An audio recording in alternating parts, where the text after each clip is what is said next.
સર્વાવતારી ઈષ્ટદેવ ભગવાન શ્રી સ્વામિનારાયણ, સંત ગુણ વિભૂષિત પૂજ્યપાદ ગુરુ મહારાજના શ્રી ચરણોમાં કોટી કોટી વંદન. પૂજ્યપાદ મહંત સ્વામી, સર્વે વડીલ સંતોના ચરણોમાં કોટી કોટી વંદન. શ્રી સ્વામિનારાયણ ગુરુકુળ રાજકોટ સંસ્થાનના સર્વે વાલા ભાવિક ભક્તજનોને અમારા હેતથી જય સ્વામિનારાયણ. આજનો વિષય છે પ્રાતઃ પૂજાનો ક્રમ અને સાવધાની. પ્રસિદ્ધ ભાગવત કથાકાર ડોંગરે દાદા એવું કહેતા કે ઠાકોરજીએ આપણને 24 કલાકનો સમય આપ્યો છે, તો આપણે પણ ઠાકોરજી માટે 24 કલાકમાંથી 24 મિનિટ તો ફાળવવી જોઈએ. પૂજ્યપાદ ગુરુ મહારાજ પણ ઘણીવાર સુંદર વાત કરે છે કે શ્રીજી મહારાજે શિક્ષાપત્રીમાં 10મો 20મો ભાગ કાઢવાની વાત કરી છે. સંપત્તિનો ભાગ કાઢીએ એ તો સારું જ છે, પણ ભગવાને આપણને જે સમય આપ્યો છે એનો 10મો ભાગ આપણે ઠાકોરજી અને સંતો માટે વાપરવો જોઈએ. ત્યારે વાલા ભક્તો, આપ સર્વે ગુણાતીત પરંપરા, એમાં પણ ગુરુદેવ શાસ્ત્રીજી મહારાજની જોકમાં ઘડાયેલા બધા ભક્તો શ્રીજી મહારાજની આજ્ઞા અનુસાર દરરોજ સવારે પ્રાતઃ પૂજા તો કરતા જ હોઈએ, પણ વિશેષ એમનો ક્રમ જળવાય અને ક્યાંક નાની મોટી ભૂલ થતી હોય તો એમાં સુધારો થાય અને વિશેષ મહારાજના રાજીપાના અધિકારી બનીએ, તે માટે આજનો આ વિષય સંતો દ્વારા આપવામાં આવ્યો છે. શિક્ષાપત્રીમાં શ્રીજી મહારાજે સંતો ભક્તોને આજ્ઞા કરી છે, પ્રત્યહમ તુ પ્રબોધવ્યમ પૂર્વમેવ દયાદ્રવે વિધાય કૃષ્ણ સ્મરણમ કાર્ય શૌચ વિધિસ્તતઃ. કે અમારા ભક્તજનો છે એમણે સૂર્યોદય પહેલા ઉઠી જવું, દૈનિક જે ક્રિયાઓ છે એ ક્રિયાઓની શરૂઆત થાય એ પહેલા મહારાજ એવું કહે છે વિધાય કૃષ્ણ સ્મરણમ, કે જ્યારથી આપણી આંખ ખુલે ત્યારથી જ આપણે ભગવાનના સ્મરણથી આપણા દિવસની શરૂઆત કરીએ. મોટા સંતો એવું કહેતા હોય કે સવારે જાગીને 5, 10 કે 15 ભગવાનના નામનો જપ થાય પછી જ આપણે પથારીમાંથી ઊભું થવું જોઈએ. ત્યારે ભગવાનનું સ્મરણ કરી અને ત્યારબાદ મહારાજ કહે છે કે કાર્ય શૌચ વિધિસ્તતઃ, કે મુખ શુદ્ધિ કરીએ, શૌચ વિધિ કરીએ અને શૌચ વિધિ કર્યા બાદ 17 વખત માટીથી હાથ ધોવાનો આગ્રહ રાખવો જોઈએ. આજે ઘણા હરિભક્તો સાબુથી કે માછલી વાળો સાબુ આવે એનો ઉપયોગ કરતા હોય છે, પણ એક આદર્શ હરિભક્ત કે જેમણે પ્રાતઃ પૂજા તરફ જવું છે અને મહારાજનો ખૂબ મોટો રાજીપો પ્રાપ્ત કરવો છે, એમણે પોતાના ઘરે પાવડર અથવા માટીની વ્યવસ્થા કરવી જોઈએ અને 17 વખત હાથ ધોવાય, 3 વખત પગ ધોવાય અને જે પ્રમાણે શાસ્ત્રોમાં કહ્યું છે એ પ્રમાણે એ મુખ શુદ્ધિ માટે કોગળા કરવા જોઈએ. આપણે જે કઈ ક્રિયાઓ કરીએ છીએ, પૂજ્યપાદ ભક્તિવલ્લભ સ્વામી ઘણીવાર અમને પાઠશાળામાં સંતોને એવું શીખવાડતા કે આપણે સવારે ઉઠીએ ત્યારથી લઈને સ્નાન કરતા હોઈએ, શૌચ વિધિ, મુખ શુદ્ધિ, જે કઈ ક્રિયાઓ કરીએ છીએ તેમાં એવો ભાવ રાખીએ કે મારે મહારાજની પૂજામાં જવું છે અને એ પૂજામાં જવા માટે, પવિત્ર થવા માટે આ બધી ક્રિયાઓ કરી રહ્યા છીએ. ત્યારે સ્નાન વિધિ પૂર્ણ કરી અને ત્યારબાદ ધોતી ચાદર પહેરવા જોઈએ. શ્રીજી મહારાજ પણ શિક્ષાપત્રીમાં કહે છે કે ધોતી ચાદર પહેરી અને પૂર્વ દિશામાં અથવા ઉત્તર દિશામાં પૂજા કરવા માટે બેસવું જોઈએ. ગ્રહસ્થાશ્રમમાં રહેનારા ભક્તો હોય એમની પાસે બધા ડ્રેસ હોય, લગ્નનો ડ્રેસ હોય, બેસણાનો ડ્રેસ હોય, વોકિંગ કરવાનો ડ્રેસ હોય, ઓફિસમાં જવાનો ડ્રેસ હોય, સુવાનો ડ્રેસ હોય, બધી પ્રકારના ડ્રેસ હોય. તો જ્યારે આપણે પૂજામાં બેસીએ છીએ ત્યારે સ્નાન કર્યા બાદ બીજા અન્ય કોઈ વસ્ત્રોને ન અડ્યા હોય એવી રીતે સ્વચ્છ અને પવિત્ર જગ્યાએ મૂકેલા ધોતી ચાદર છે એ પહેરી અને આપણે પૂજામાં બેસવાનો આગ્રહ રાખવો જોઈએ. સંપ્રદાયમાં બહુધા એવા ભક્તો હોય છે કે જે ધોતી ચાદર પહેરીને પૂજા કરતા હોય છે, પણ ક્યાંક એવું પણ જોવા મળે છે કે પેન્ટ પહેરીને અથવા તો લુંગી પહેરીને અથવા તો ટુવાલ પહેરીને પણ પૂજામાં બેસતા હોય એવું ક્યારેક ક્યારેક નજરમાં આવે છે. તો ગુરુકુળ પરિવારના ભક્ત ગુરુદેવ શાસ્ત્રીજી મહારાજની પરંપરાના ભક્ત એમણે કમસે કમ ધોતી ચાદર પહેરીને જ મહારાજની પૂજામાં બેસવું છે એવો આગ્રહ રાખવો જોઈએ. એ ધોતી ચાદર પણ શુદ્ધ અને પવિત્ર હોવા જોઈએ. ઘણીવાર જ્યારથી પૂજા લીધી હોય ત્યારથી એ ધોતી ચાદર લીધા હોય અને પછી ક્યારે એને ધોવાનો વારો આવે એ નક્કી ન હોય. ઘણાની ચાદર તો એટલી બધી ઝીણી થઈ ગઈ હોય કે રાઈના દાણા એમાંથી નીકળી જાય, અને ઘણા તો એવા મુક્તો હોય કે એમની ચાદરમાંથી સોપારી પસાર થઈ જાય ને એવા કાણા પડી ગયા હોય. આપણે કઈક ભગત ચાદર બદલો તો કે સ્વામી હજી તો હમણાં જ લીધી હતી, તો હમણાં લીધી હોય ને એવડા કાણા પડી જાય. એટલે આપણા ધોતી ચાદર છે એ મહારાજને રાજી કરવા માટે અને મહારાજની પ્રાતઃ પૂજામાં જ્યારે આપણે બેસીએ છીએ ત્યારે એક આપણો ડ્રેસ છે. પવિત્ર શ્વેત ધોતી હોય અને યલો કલરની ચાદર હોય એ આધ્યાત્મિક કલર છે, એમની આપણા મન ઉપર અસર થતી હોય છે. ક્યારેક બહાર જવાનું થાય ત્યારે એ ધોતી ચાદર છે એ બધા જ કપડાઓ સાથે નહીં મૂકતા, એમને પ્લાસ્ટિકની કોથળીમાં અલગથી મૂકવા જોઈએ.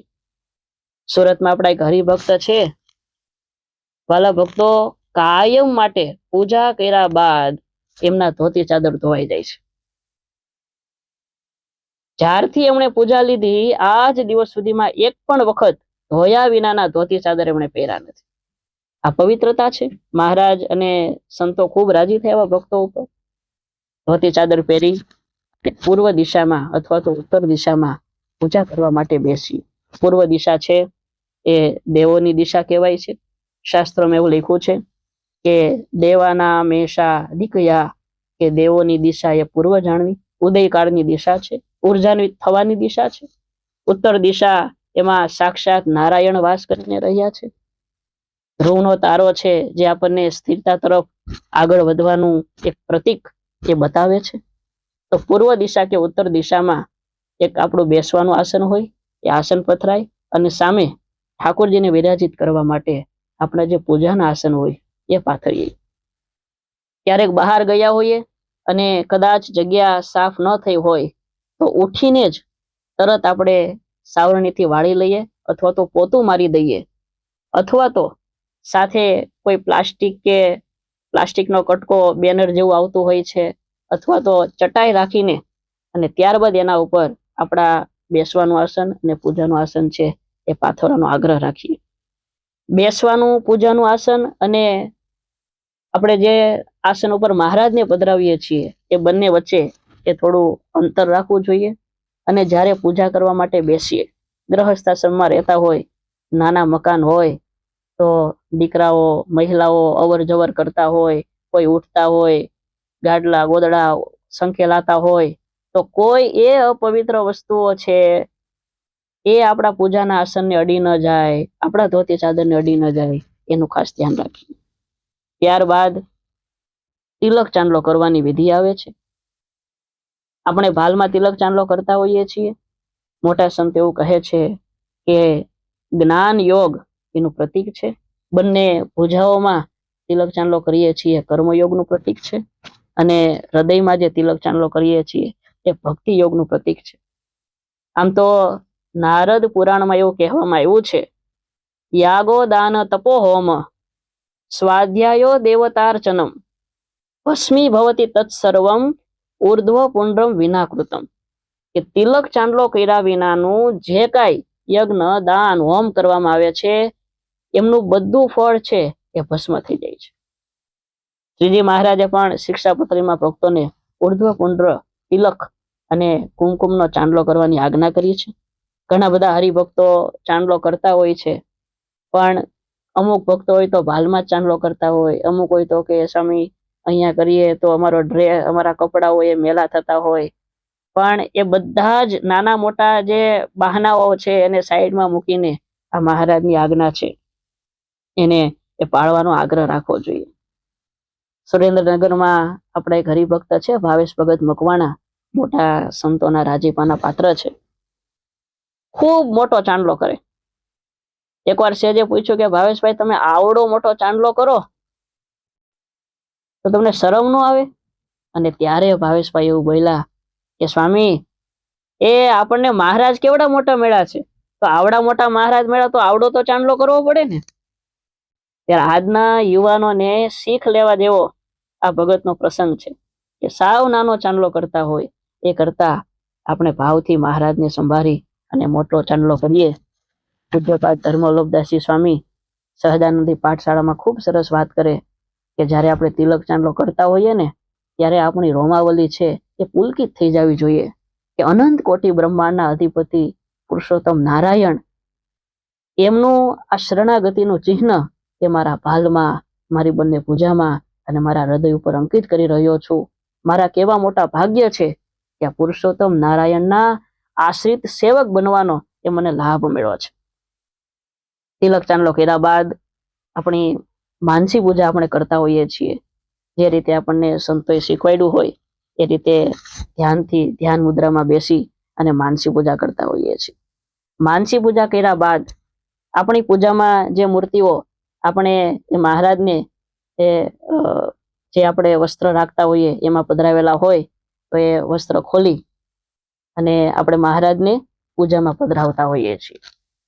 મહારાજને પૂજામાં પધરાવ્યા બાદ આહવાન મંત્ર બોલવાની સાંપ્રદાયિક પરંપરા છે. વાલા ભક્તો, આ આહવાન મંત્ર છે ને એ પૂજાનો અતિ મહત્વનો ભાગ છે. આહવાન મંત્ર જેટલો મજબૂત એટલા જ ઠાકોરજી ભક્ત પાસે આવવા માટે મજબૂર. આપણે આહવાન મંત્રમાં જેટલો ભાવ, જેટલો પ્રેમ વ્યક્ત કરીએ છીએ એટલા જ ઠાકોરજી છે એ આપણી પાસે પધારે છે. જ્યાં જ્યાં આહવાન થયું છે, જ્યાં જ્યાં પોકાર થયો છે ત્યાં અવશ્ય ઠાકોરજી હાજર થયા છે. આ લોકમાં પણ નાના મોટા લગ્ન પ્રસંગ હોય અને આમંત્રણ દેવાનું થાય તો આમ હાથ પકડી પકડીને આમંત્રણ આપતા હોય. કાકા, આ વખતે તમારે આવવાનું જ છે હો, ગયા વખતે તમે આવ્યા નહોતા પણ આ વખતે તો આવવાનું છે અને તમારે વ્યવસ્થા ન થતી હોય તો કેજો, હું ગાડી મોકલીશ, પણ તમારે આવવાનું જ છે. અને આમંત્રણના આધારે તો આપણે આવવા જવાનું નક્કી કરતા હોઈએ છીએ. ઘણી વાર નક્કી કર્યું હોય કે આ વખતે કાંઈ નહીં, નથી જવું, પણ એવો ભાવ ને એવું આમંત્રણ દેખાય તો દોડીને આપણે જતા હોઈએ છીએ. બસ એ જ રીતે ઠાકોરજી છે એ પણ આપણી પૂજામાં પધારવા માટે તૈયાર જ હોય છે. પણ આહવાન મંત્રમાં આપણો ભાવ કેટલો છે. ઉત્તિષ્ઠોત્તિષ્ઠ ગોવિંદ, ઉત્તિષ્ઠ ગરુડ ધ્વજ. બંને હાથ જોડી અને મહારાજને પ્રાર્થના કરીએ કે હે મહારાજ, આપ અમારી પૂજામાં પધારો, અમે આપનું પૂજન કરીશું, આપને કીર્તન સંભળાવીશું, આપની સેવા કરવી છે. મહારાજ, આપ દર્શનનું દાન દેવા માટે પધારો. એમાં પણ આ ગચ્છ ભગવન દેવ સ્વસ્થાનાથ પરમેશ્વર. હે મહારાજ, આપ અક્ષરધામનું તખત છોડી અને મારી પૂજામાં પધારો. એ કરિયાણાના સીતબા રાત્રે 12 વાગે ઠાકોરજીને યાદ કરીને ઠાકોરજી હાજર થાય.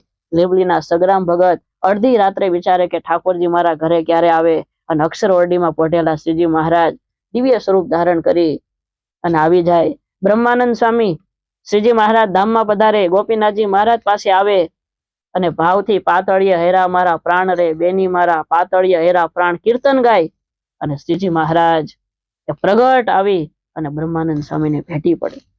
નંદ સંતોના કીર્તનોમાં કેવું આહવાન થયેલું છે. સદગુરુ પ્રેમાનંદ સ્વામીના વંદુના પદ, આવો મારા મોહન મીઠડા લાલ, આવો વાલા રસિયા રાજીવ નેણ, આવો વાલા પ્રેમ સખીના શેણ, પધારો ને સહજાનંદજી હો. મોટા ભાગના કીર્તનોમાં મહારાજ પધારો, મહારાજ આવો, મહારાજ અમારા હૃદયમાં બિરાજો, આવા ભાવ નંદ સંતોએ કીર્તનોમાં એ રચેલા છે. વંદુના પદમાં 30 વખત કરતા વધારે એ સ્વામીએ વાલા શબ્દ વાપર્યો છે. ત્યારે ઘણા હરિભક્તો એવા હોય કે આહવાન મંત્ર બોલતા હોય પણ ક્યાંક ઉચ્ચારણમાં ફેર પડતો હોય તો હેતવાળા સંતોને મળી અને પરફેક્ટ ઉચ્ચારણ થાય અને આપણા આહવાનથી એ મહારાજ પધારે. શાસ્ત્રોમાં ઘણા આહવાન બતાવ્યા છે. જ્ઞાનાત્મક આહવાન, ભાવનાત્મક આહવાન, વિરાગમય આહવાન, નિર્દોષતાપૂર્ણ આહવાન. આ બધા આહવાન દ્વારા આપણે મહારાજને એ આપણી પૂજામાં પધારવા માટે ભાવભરી વિનંતી કરીએ. આહવાન પૂર્ણ થાય, આપણી આંખ ખુલે અને વાલા શ્રીજી મહારાજ આપણી પૂજામાં પધાર્યા છે, બે હાથ જોડી અને મહારાજને એક સરસ મજાનું મધુર સ્માઇલ આપી દઈએ. આવડા મોટા અક્ષરધામના અધિપતિ આપણી પૂજામાં પધાર્યા છે. ભાવથી માનસી પૂજામાં તો મહારાજની આપણે સેવા કરી હોય, પૂજન અર્ચન કર્યું હોય, પણ આપણી પૂજામાં મહારાજ પધાર્યા તો સરસ મજાનો કુમકુમનો ચાંદલો કરી દઈએ, વાલમાં સરસ મજાની ચંદનની અર્ચા કરીએ, સરસ એક ગુલાબનો મોગરાનો મહારાજને હાર પહેરાવીએ, ભાવથી મહારાજને ભેટી લઈએ. 1-2 મિનિટ થાય ભાવના કરતા. મહારાજ આપણી પૂજામાં પધાર્યા છે તો આવી ભાવનાથી એ મહારાજનું આપણે સ્વાગત કરીએ. અને ત્યારબાદ સંત એવું કહેતા હોય છે કે એકાદું કીર્તન આપણને આવડતું હોય તો એ કીર્તન મહારાજને સંભળાવીએ અને ત્યારબાદ આપણે એ માળા ફેરવતા હોઈએ છીએ. ત્યારે ભાવથી જે શ્રદ્ધા શક્તિ 6 માળા, 11 માળા, 21 માળા પોતપોતાના રીતે એ માળા કરતા હોઈએ છીએ.